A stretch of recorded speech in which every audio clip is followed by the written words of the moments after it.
Ya, jadi tujuan meditasi itu ya bukan mau cari tenang, mau cari sembuh, mau cari apapun, enggak, bukan mencari apa-apa. Nah, contohnya, kamu kan nggak tenang. Kenapa nggak tenang? Kenapa nggak tidak tenang? Berarti kan ada ketidaktenangan itu kan? Nah, ketidaktenangan itulah diselesaikan. Kalau ketidaktenangan itu diselesaikan, nggak usah cari lagi kan? Otomatis tenang sendiri. Jadi kenapa nggak tenang? Karena kita penuh kekotoran batin. Nah, jadi ya selain mengikis kekotoran batin, kita juga mau meningkatkan kesadaran kita. Jadi kekotoran batin itu dia sering muncul di mana dulu? Di mana? Di mana? Pikiran. Pikiran, pinter ini, iseng-iseng pinter dia. Jadi ya, kekotoran batin itu selalu muncul di pikiran dulu. Nah, dan kita selalu terseret sama pikiran kita. Nah, jadi kita sehari-hari ya selalu diseret dan kita mengikuti pikiran kita sendiri. Kita jarang sekali mengikuti kesadaran. Karena biasanya kita kalau nggak terlatih, kita itu nggak bisa bedain antara pikiran dan kesadaran. Kita menganggap itu hal yang wajar. Kita berpandangan salah terus, bahwasanya itu hal yang wajar. Berarti sederhana, nanti jelasin. Sekarang berarti mau tanya dulu. Bisa bedain nggak antara kesadaran dan pikiran? Nah, ini udah pernah, nanti nggak mau tanya. Dia udah tahu jawabannya. Yang belum. Coba, apa bedanya kesadaran dan pikiran?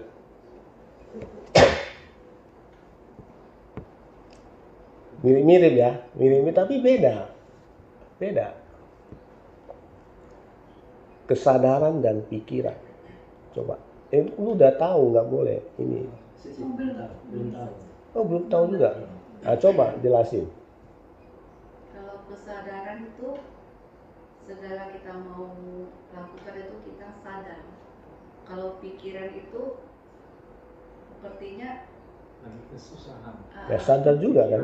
Iya. Sadar juga gimana? Kau tahu ada pikiran ya sadar juga, sama aja nggak beda. Sekarang berarti mau tahu perbedaannya gitu.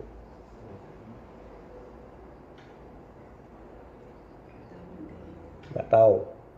Ini terlalu lama mikirnya. Beda di tulisannya aja Bang.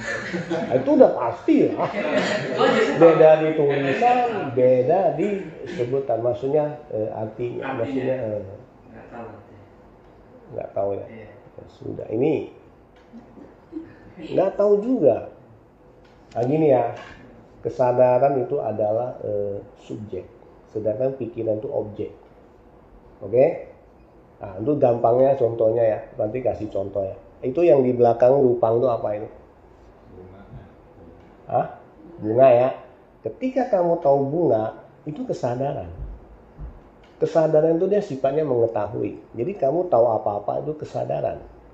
Tapi kalau kamu bilang, bunganya cantik ya, bunganya wangi ya, penuh dengan penilaian, itu sudah pikiran. Nah, jadi kesadaran itu sifatnya mengetahui. Kamu tahu apa-apa itu namanya kesadaran. Udah stop, itu kesadaran. Tapi pikiran itu selalu ikut campur, selalu penuh dengan penilaian-penilaian. Kalau ada penilaian-penilaian, itu sudah pikiran. Nah, jadi ini penting ketika kita meditasi, kita harus bedain mana pikiran, mana kesadaran. Kamu kalau tahu itu udah pikiran, jangan ikutin kesadaran. Apalagi contoh pikiran itu ya, pikiran itu selalu bersifat dualisme. Tahu dualisme? Cantik, jelek, baik, buruk, enak, tidak enak, suka, tidak suka, nyaman, tidak nyaman. Itu pikiran. Kalau salah satu ada, dia pasti satu ikut, nggak bisa ngelak. Jadi kalau ada suka atau tidak suka, itu sudah pikiran. Kalau kesadaran nggak ada dua-duanya. Dia hanya mengetahui.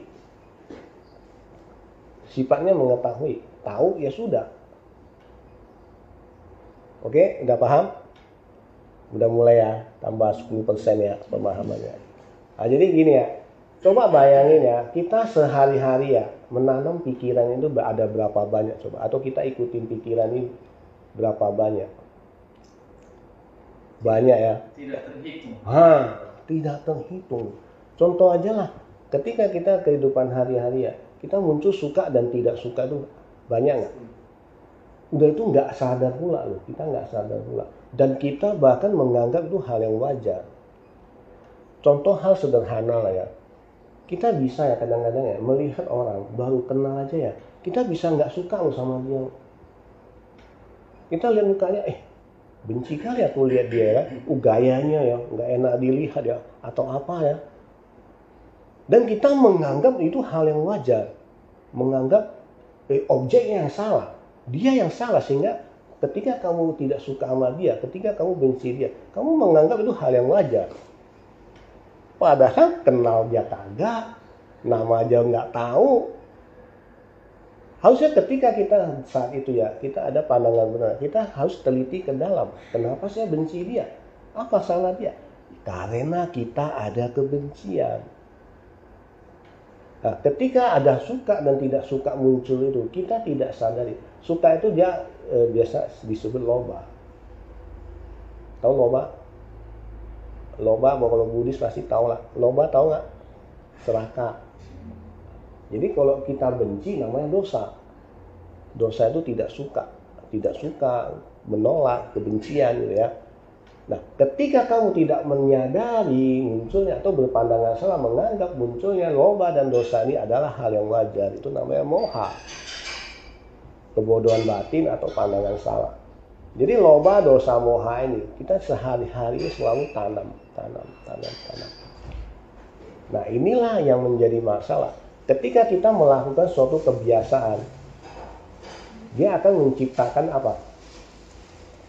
Kita melakukan suatu kebiasaan berulang-ulang, dia akan menciptakan apa? Habit. Kebiasaan ya, habit menciptakan karakter, menciptakan watak, menciptakan sifat.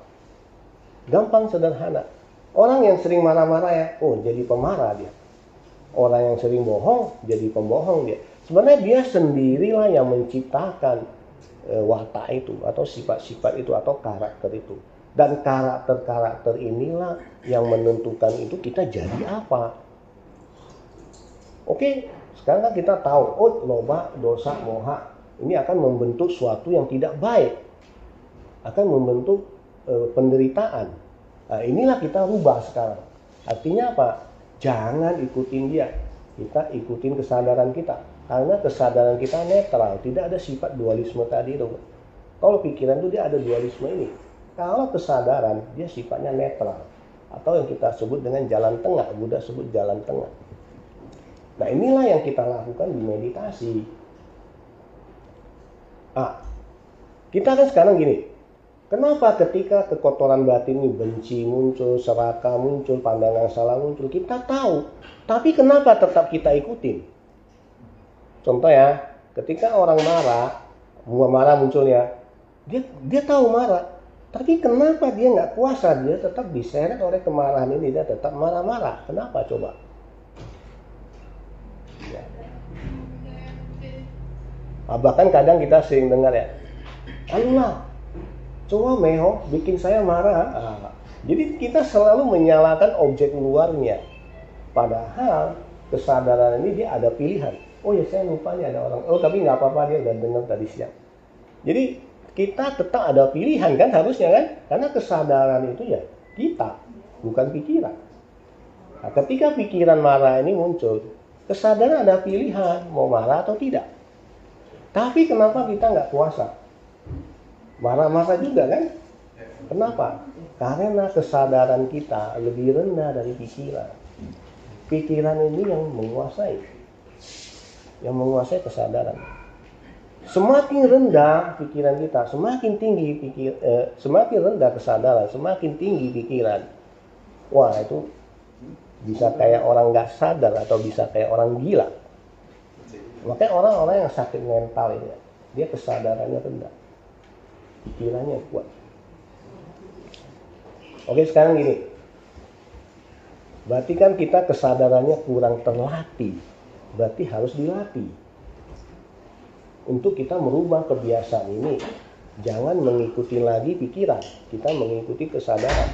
Bagaimana cara melatihnya? Jadi kita harus tahu dulu. Tadi sifat dari pikiran kita sudah tahu ya.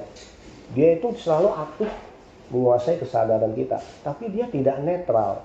Dia ada dua sifat tadi, dualisme tadi. Sedangkan kesadaran ini juga aktif memegang objek atau mengetahui objek. Jadi satu aktif membutuhkan kesadaran kita. Karena dia nggak ada kesadaran, dia nggak fungsi pikiran ini. Dia selalu membutuhkan kesadaran. Sedangkan kesadaran ini sifatnya menangkap objek, dia netral.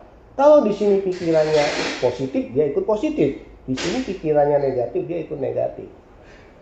Jadi dia selalu dikuasai oleh pikiran. Jadi sekarang kita jangan ikutin pikiran ini. Karena kesadaran ini sifatnya memegang objek atau mengetahui objek. Kita kasih dia objek. Kasih dia objek pegangan. Nah sekarang nanti jelasin lagi ya. Kesadaran itu ibarat tuan rumah. Sedangkan pikiran ini hanya tamu. Kalau misalnya rumahmu kedatangan tamu tak diundang, mau menguasai rumah kamu, kasih masuk nggak? Tidak. Tapi dia ngotot mau masuk. Apa usaha kamu supaya dia nggak masuk? Dorong kasih keluar. Dorong kasih keluar. Kamu kalah karena tadi Bante udah bilang tamunya lebih kuat. Cara dia supaya nggak masuk rumahmu bagaimana? Digembok pintunya, jangan dibuka lah. Maksudnya, jadi kesadaran kita itu dibentengi, dijaga. Bagaimana cara kita membentengi kesadaran kita supaya tidak dikuasai oleh pikiran? Nah, kita bentengi dengan kasih dia objek. Nah, tapi objek apa yang tepat? Objeknya harus tepat loh. Kalau nggak tepat susah. Objek yang tepat itu apa? Sebagai pegangan kesadaran kita. Mari kita cari objek yang paling tepat untuk kesadaran kita. Bante mau tanya. Ini objek ini paling dekat sama kita. Sama kesadaran kita dia paling dekat. Kemana-mana kamu bawa. Nggak pernah kamu tinggalin. Selalu kamu bawa. Cuma masalahnya nggak pernah kamu sadari. Apa itu? Kayak main teka-teki gitu. Ayo, apa itu? Apa? Ini udah tahu ini apa? Hah? Nggak tahu? Nggak mau mikir dia, langsung nggak tahu aja beres. Ini apa? Kalau belum tahu Bante kasih masukan. Kalau mau ke kamar mandi lu bawa apa? Udah kasih tips, bawa handuk. Kamu? Badan saya sendiri.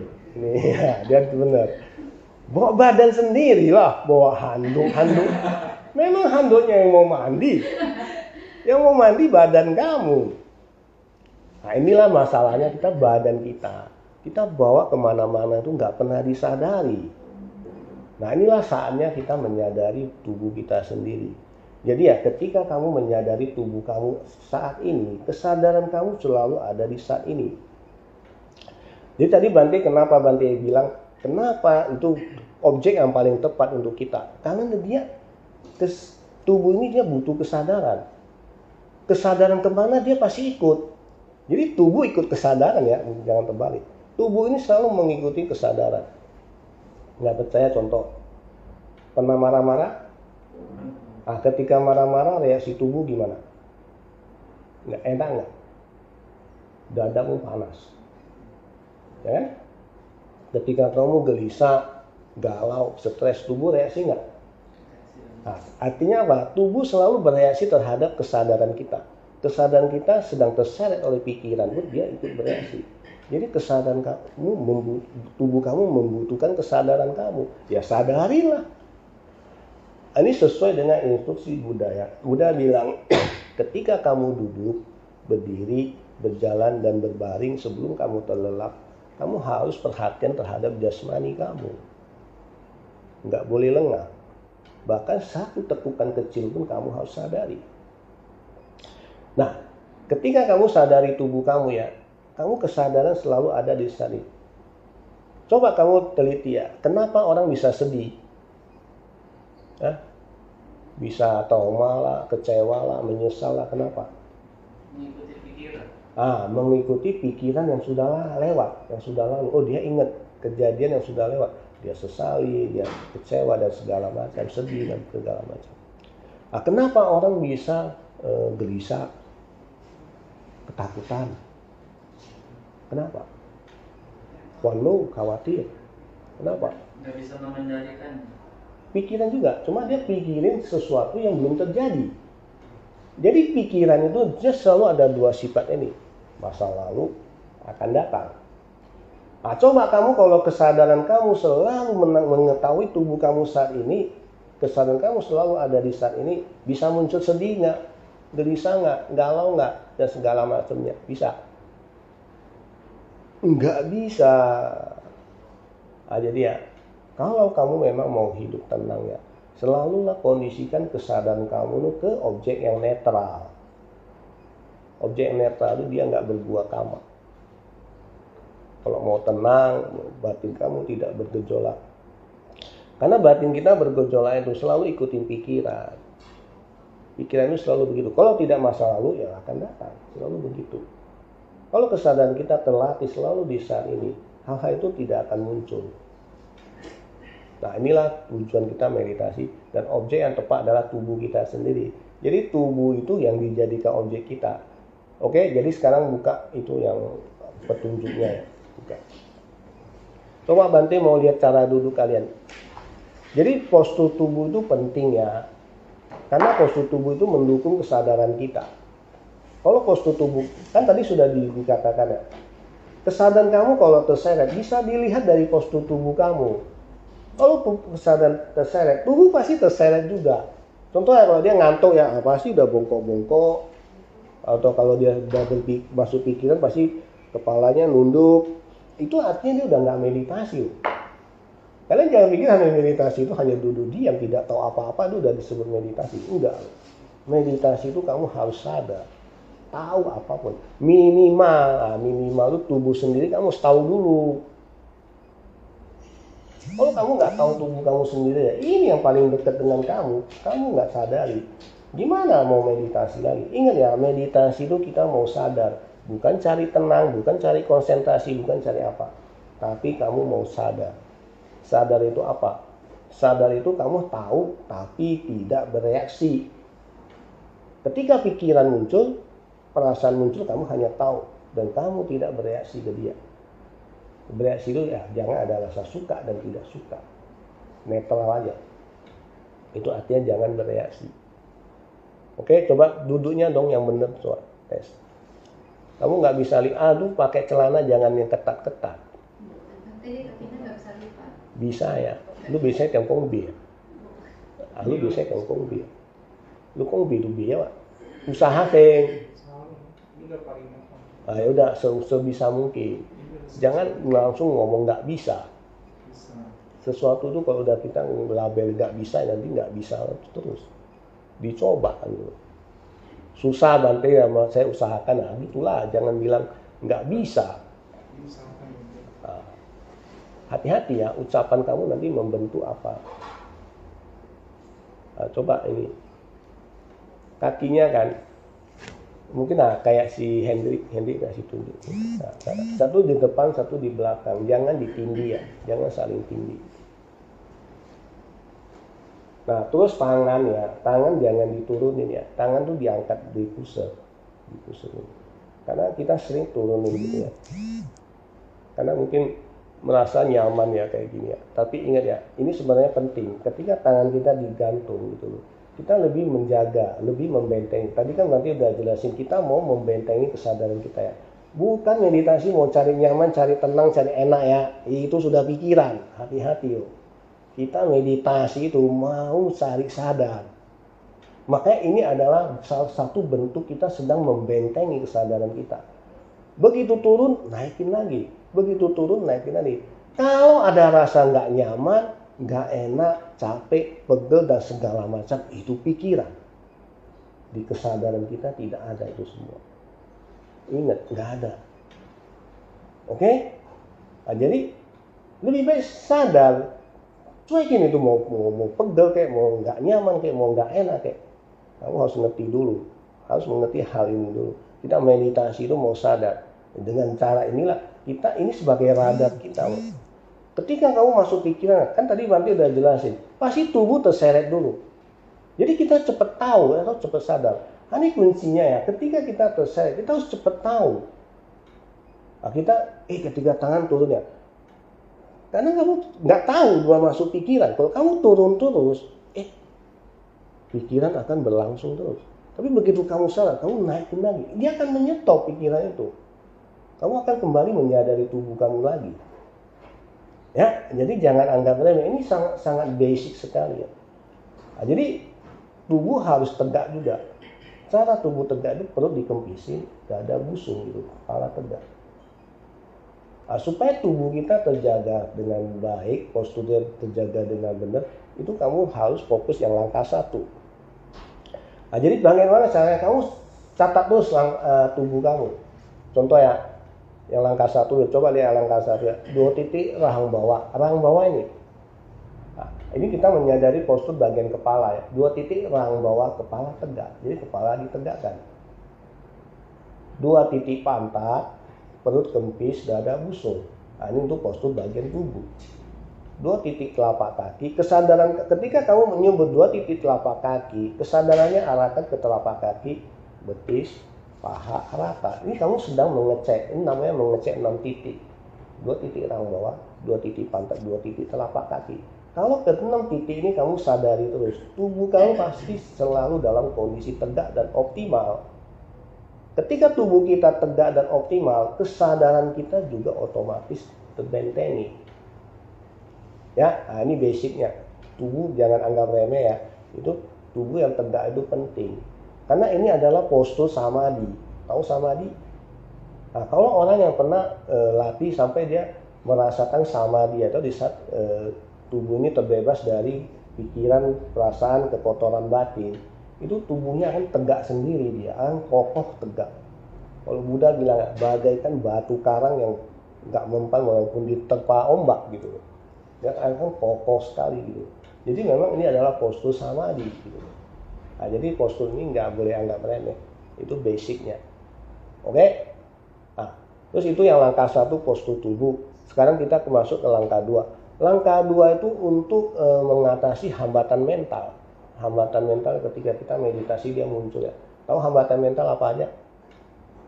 Nah, hambatan mental tahu apa aja? Kayak ngantuk lah, bosan lah, malas lah, gelisah lah, banyak pikiran lah.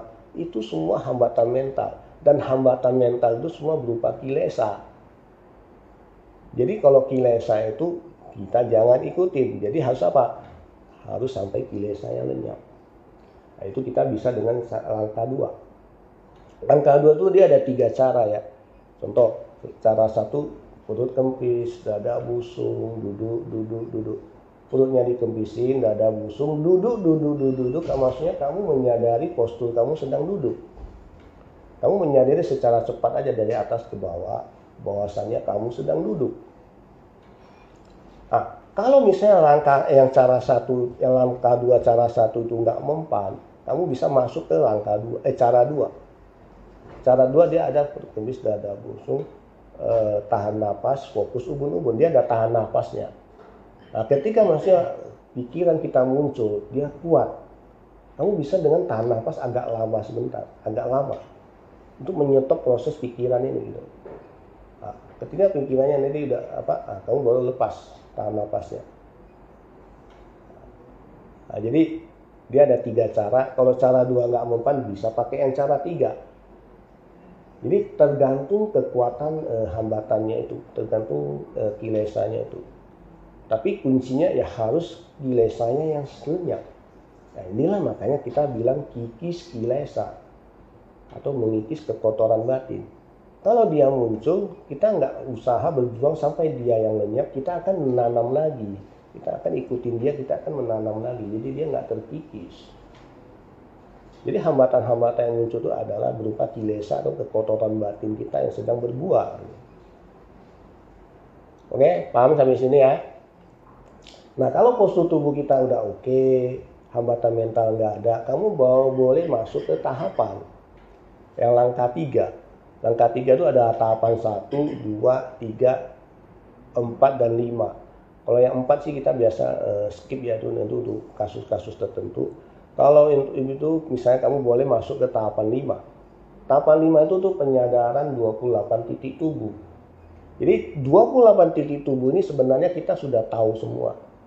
Ya, Kayak dua titik rahang atas, pipi, rahang atas, pipi, mata, dahi. Jadi mata, dahi di mana kamu sudah tahu. Jadi kamu hanya menyadari letaknya aja. Nah, di mana letaknya itu kamu sebut misalnya dahi. Ketika kamu menyebut dahi, sambil kesadaran kamu arahkan ke dahi. Jadi menyadari dan mencatat itu harus barengan, PPA.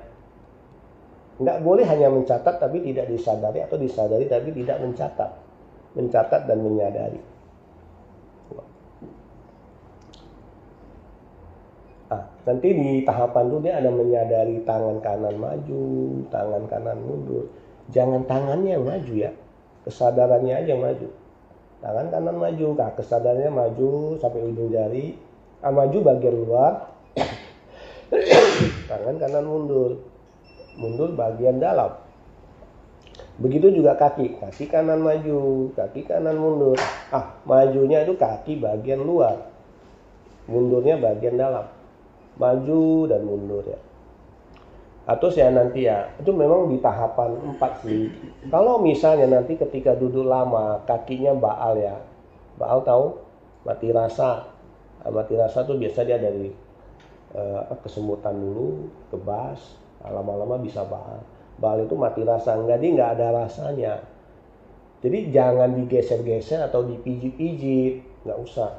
Tapi kamu dengan kesadaran aja. Jadi kamu boleh tinggalin tahapan yang lain, kamu hanya fokus di kaki. Contoh ya, misalnya kaki kanan. Kamu hanya kaki kanan maju. Mulailah dari titik pantat kanan, kaki kanan maju, kaki kanan mundur. Maju dan mundur sampai dia lancar sendiri. Kalau kamu pakai pijit-pijit atau kamu gerak-gerak, geser-geser, itu bukan solusinya. Itu kamu hanya menghindari dia aja. Ingat ya, kita bukan olahraga ya, jangan tubuhnya yang gerak-gerak, kesadarannya aja yang gerak. Karena kita sedang melatih kesadaran kita. Oke, ketika kesadaran bergerak, dia pasti nanti ada unsur anginnya yang ikut bergerak. Nah, unsur anginnya inilah nanti yang bisa melancarkan aliran darah yang mampet itu. Paham sampai sini? Ada pertanyaan? Tapi nanti ini sekarang kebas. Belum apa-apa udah kebas, banyak penyakit kan udah. Itunya nggak jalan darahnya. Ini sekarang Karena postur duduk kamu nggak bagus. Gini aja kan nanti kamu di atas, kamu usahakan lebih tinggi aja, lebih tinggi dulu. Berarti sebenarnya masih ragu, kamu kayaknya masih bisa.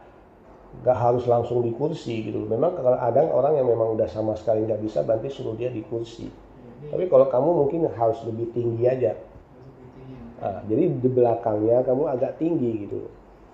Coba deh kamu praktekin. Coba celananya kamu naikin sedikit supaya dia gampang dilipat. Coba kamu ganjal kasih ya.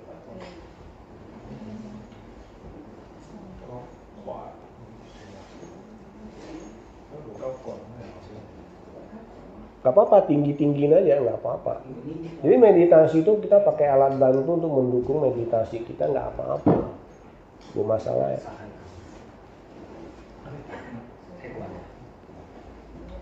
Belok gini kongkonnya, karena lu aneh jengkengnya.